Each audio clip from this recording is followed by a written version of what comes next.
The Tigers opened up the season this past week at Johns Hopkins. The Tiger Lacrosse Report, brought to you by the Green Turtle, starts now.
Welcome to another edition of the Tiger Lacrosse Report. I'm your host, Spiro Morekas, along with the head coach of the Tigers, Shawn Nadelen. And Coach, the Tigers ventured to your alma mater on Saturday, Johns Hopkins, for the annual, what has become the annual opener between the two schools.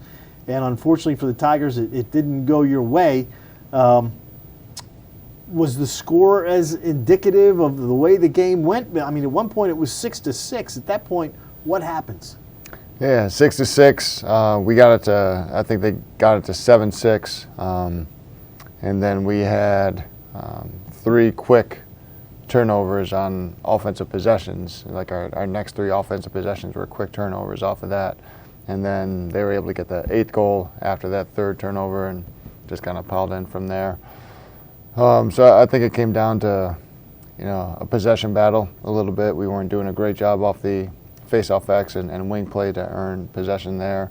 They were able to get some looks later in the 3rd quarter against our zone and got a couple goals that way and kind of increased that spread. And offensively we struggled to get anything really going in a 6-on-6 segment. And they just kind of kept piling on the points.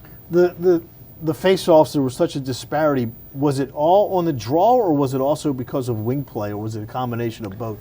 A combination of both, definitely. Their guy was able to get a couple out clean for himself. A lot of it was due to kind of some wing play, 50-50 ground ball pieces, and then they were a step ahead of us. They had the edge there. They were more in tune with those opportunities and figured them out where we didn't.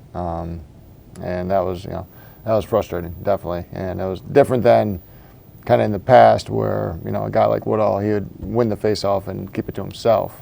Here it was more contested ground balls, and it was frustrating that we, didn't come up with those balls. The bright spot of the game and what's going to be a bright spot for the entire season, Kobe Smith.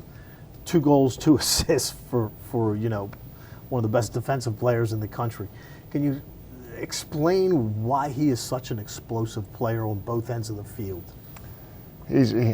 Athletically, he's just really gifted, really talented. He's strong, even though he's not, 6'3", and long and rangy. He's very, very strong for his frame.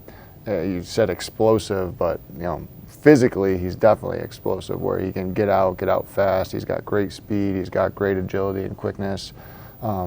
Impressive instincts, I think is what really helps him in his game overall. Defensively, when he has to play on the ball or off the ball, as well as, kind of seeing a play before it happens, a save, a ground ball, picking up a ground ball and pushing in transition and reading the defenses, if they rotate, if they don't, being willing to take a shot. So a high IQ on the field. Pretty good, pretty good IQ on the field in regards to athletic IQ, and he's one of the more dynamic lacrosse players overall that I've ever really seen. Happy he's on your side. I love him.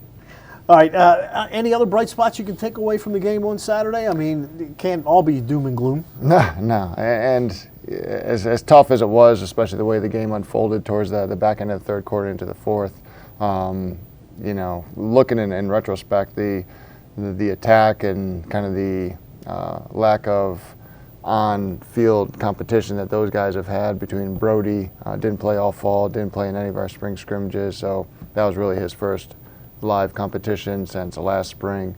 James Avanzato hasn't played in 2 years, and John Mazza hasn't played in a year and a half. So those guys have experience, but it's still tough to build continuity and chemistry without really getting in some scrimmages, getting in some chemistry situations offensively. So I think that led to some of our inconsistency and lack of ball movement in the offensive end. And defensively, I was a little disappointed with our close defensive guys not really taking control of that end of the field. But the bright spot is it's game one. I think we learned a lot about ourselves. Hopefully shook off quite a bit of the rust, all over the field, and be able to understand, what we did to prepare for Hopkins. I felt like we were prepared. I felt like we did a good job. The guys did a good job getting excited for the game, getting mentally focused. Just the execution of plays, the execution of just the game itself, the management of the game itself, we need to be better at. Best part is you've got a lot of opportunities coming up. Mm-hmm. And we'll talk about the next opportunity, which is when the Tigers take on Mount St. Mary's on Saturday, later on this week on TowsonTigers.com. So for the head coach of the Tigers, Shawn Nadelen, I'm Spiro Morekas. Thanks for tuning in, and as always, go Tigers.